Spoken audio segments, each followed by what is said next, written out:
In a small town in France, a crowd is slowly walking out of the cemetery. It turns out all these people used to be dead until now. The locals watch them in shock, not understanding what's happening. The crowd never continues to grow larger by the second, so the town council arranges a meeting to discuss the situation. The mayor reveals that dead people are coming back to life in every country, yet nobody has found an explanation for this phenomenon. It's been estimated that 70 million people have been revived around the whole world. In this little town, the resurrections lasted for a little over 2 hours, ending with almost 13,000 returned that are now wandering through the streets. By checking the cemetery register, the council learns that the revived crowd is formed by people who died in the past 10 years. There are both men and women and people of all ages, but more than 65% of them are over 60 years old. The only thing they all have in common is their health. Their bodies are in a perfect state and any pre-death sickness is gone. To keep such a huge crowd off the streets, the mayor decides to transform the local community center and the warehouses into shelters for the returned. It is important to keep them together in one place so they can identify them and send them back to their families. Since they are in perfect health, they're normal citizens again with all the corresponding rights. The council theorizes this whole process will take from 3 to 6 months to finish. The police and the army immediately begin getting the facilities ready for all the returned, who will arranged by gender and age. They must follow the UN's guidelines, which are very similar to refugee assistance. One of the revived is quickly recognized as the mayor's wife Martha. However, when someone tries taking her to the mayor, he refuses to see her and sends her home. Soldiers gather all the returned in buses to take them to the facilities. They must constantly stop them from wandering away and get them back in line. Council member Isham and his wife Veronique soon come to a shelter looking for their 6-year-old son Sylvain, who died a few years ago. They notice that the returned are being tested and interviewed, yet they don't share any kind of emotion. It seems they are always staring into the distance in silence and only speak if someone talks to them first. There's a mother who is presented with her revived baby and the shock leaves her frozen, so a nurse tells her she can take the kid home now or leave him in there until she's ready. Isham and Veronique show a picture of their son to a soldier. When he finally brings Sylvain over, the couple is shocked to see he hasn't aged a day. They're also told he can stay here until they're ready and visit him as often as they want. Later at the mayor's house, he finally reunites with his wife. Martha welcomes him home and comments on little things like him being late or looking tired. She even touches his face, acting as if she never left. Meanwhile, Rachel keeps avoiding the facilities and is creeped out by the return she sees on the streets. At home, she keeps wondering how to deal with this situation. Her husband Mathieu died in a car crash 2 years ago, however she's already grieved him and moved on. Bringing him into her life again could possibly feel like she was regressing. At the shelter dorms, Mathieu won't go to sleep and the nurses have to remind him to do so. Sometime later at work, Isham points out Rachel has been avoiding him, but she just makes up a bunch of excuses while feeling uncomfortable by a returned working at the cafeteria. Isham shares details about his time visiting Sylvain and how happy he is to see him play again as if he was never dead. He also asks Rachel about her husband, but she quickly changes the subject. A few days later, the town council holds a new meeting to discuss the issues that are arising because of the returned. They're facing a potential housing problem, not to mention unemployment. Even if they could find positions for all of them, the returned are slow and don't communicate well, so there's no guarantee they could keep that job in the first place. The way the returned function is quite peculiar since sometimes they suffer from effects similar to the symptoms of a concussion, like disorientation and sleep disturbance. However, their motor functions work just fine. All these symptoms come and go, almost as if they were in a latent period. The doctors have also noticed that getting a job allows the state of the returned to progress and get healthier, so even if the reintegration project is putting a toll on the council's budget, canceling it would bring worse consequences. In the meantime, Mathieu is working as an architect again, but the issues soon appear as the council predicted. He is very slow, lethargic, and only speaks when someone else talks to him first. During meetings, his slow speech makes it hard for the others to know when he's done talking. Although Mathieu is already part of the town life, thanks to his job, Rachel hasn't tried to contact him yet and he sometimes watches her through the window. One afternoon, Rachel sees Sylvain standing in a bush while staring at nothing, which creeps her out. Veronique quickly arrives to retrieve her son and sends him back to playing with other kids in the park. While Veronique watches him, Isham arrives and mentions they should bring Sylvain to live with them already. However, Veronique feels uncomfortable and announces she's going home, saying she's tired as an excuse.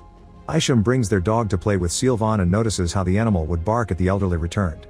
Sometime later, the council discusses a new issue. The elderly returned wander off a lot and it's hard to keep them in the facilities or in their homes, no matter if it's night or day.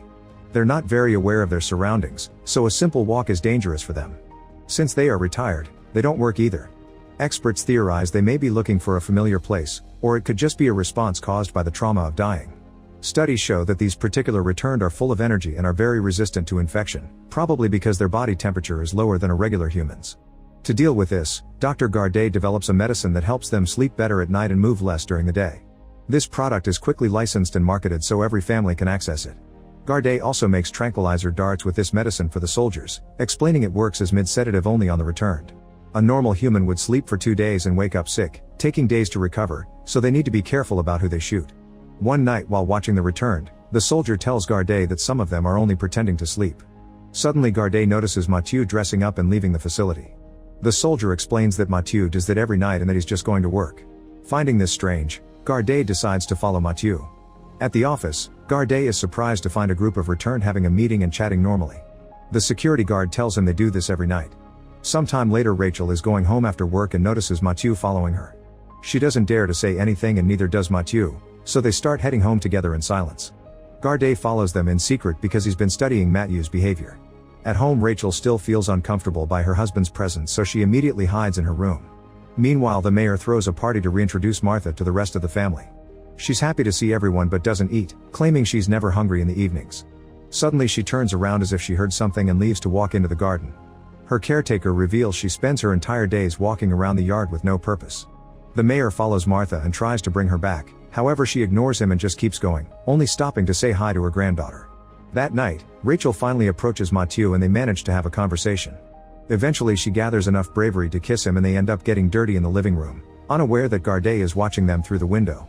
During the next meeting, the council discusses the return's low body temperature, which is causing them to appear as creepy white figures on thermal cameras. Since they're desperate to learn more about the mysterious meetings, they decide to attach a bunch of thermal cameras to balloons to follow the return's night activity. When the first report arrives, they discover that the returned cover an average of 9 miles a day regardless of age or gender. The older people are slow, but they don't stop until they're done.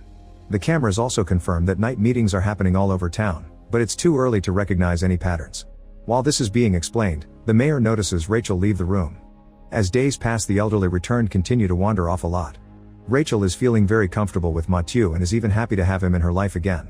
She thinks she should stop going to the council meetings because the way they talk about the returned bothers her. Now that summer is here, Mathieu hates the heat and is always eager to go swimming. Meanwhile Veronique is watching her son play outside, not looking happy about having the boy live with them again. Suddenly an old returned appears and makes Sylvain's game move too fast, so Isham rushes to stop him. When he looks at his wife, she's hurrying back inside. One night, Rachel hears a noise and leaves the bed to investigate. She finds Gardet outside claiming he only wants to help her cope with the situation and that he knows how she feels. He wonders if she knows that Mathieu sneaks out every night to go to the office, but Rachel says her husband only has trouble falling asleep and he's fine.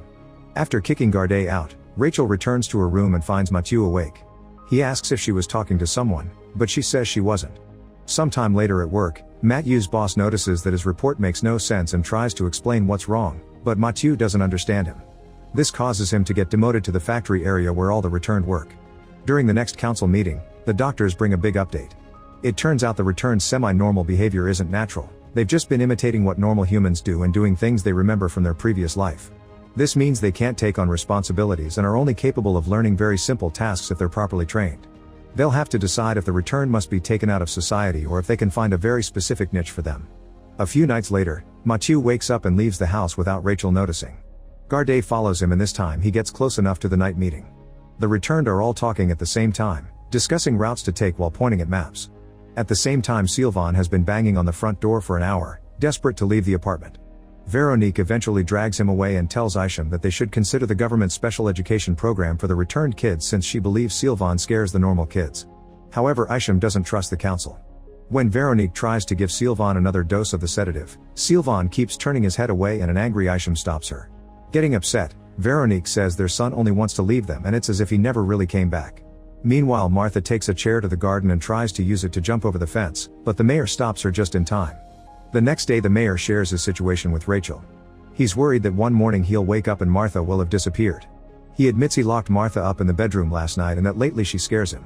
Rachel refuses to talk and when the mayor asks her about Mathieu, she walks away. Meanwhile at work Mathieu starts having flashbacks of the day of his death, remembering he left with the car after a fight with Rachel. Eventually Rachel goes to see Gardet, who shows her a video of Mathieu's first interview. He seemed sharper than the others and answered the questions about his past perfectly, but spontaneous speech failed him. He also didn't understand that he'd been gone for 2 years. Rachel wants to know how to help her husband, however Gardet tells her she must come to terms with the fact Mathieu will never be normal again. Upset and frustrated, Rachel storms out. When she gets home she discovers Mathieu is gone. At Isham's home, Sylvain looks out the window at an elderly man in the backyard.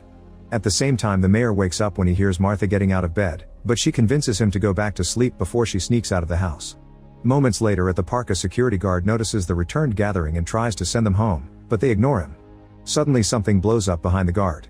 Soon explosions begin happening all over town, causing dangerous fires. Meanwhile, all the returned are leaving their homes and gathering at a tunnel. This is the plan they discussed during the meetings all along. Mathieu stares at the returned going down the tunnels and decides to go back. Soon the mayor finally notices his wife is missing and goes out in his car to look for her. He finds her leaving with other returned and immediately drags her into the car, but the others surround the vehicle to stop them from leaving. Martha asks him if he's tired and if he wants to go with them, so she advises him to let go. In just a second the mayor dies and becomes a return too, so the couple joins the others hiding in the tunnel. A few hours later the news announced that the explosions didn't hurt anyone and a curfew is now in force on the whole country. Nobody knows where the returned have gone and people are told not to go looking for them. Sylvain still wants to leave and Veronique thinks they should free him, but Isham refuses. Getting desperate, Sylvain ends up jumping. Isham cries as he sees the body on the ground, thinking his son is dead again. However, Sylvain is fine and walks off to join the other returned. Determined to fight back, the military prepares grenades filled with a particular chemical that can put the returned in an irreversible coma. Soon they find a group of returned trying to reach the tunnels and start gassing them, making them fall unconscious one by one, including Sylvain.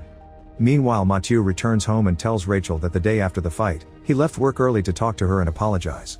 However, he didn't find her at home and went looking for her, driving so fast that he ended up in the crash that killed him. Overwhelmed with guilt, Rachel has a breakdown. The moment is interrupted by Gardet breaking into the apartment. Mathieu hears him, so the couple escapes through the window. While hearing the gas explosions in the distance, Rachel follows Mathieu into a tunnel. After wandering for a while, she cries as she kisses him goodbye. Mathieu leaves and Rachel has to go home alone.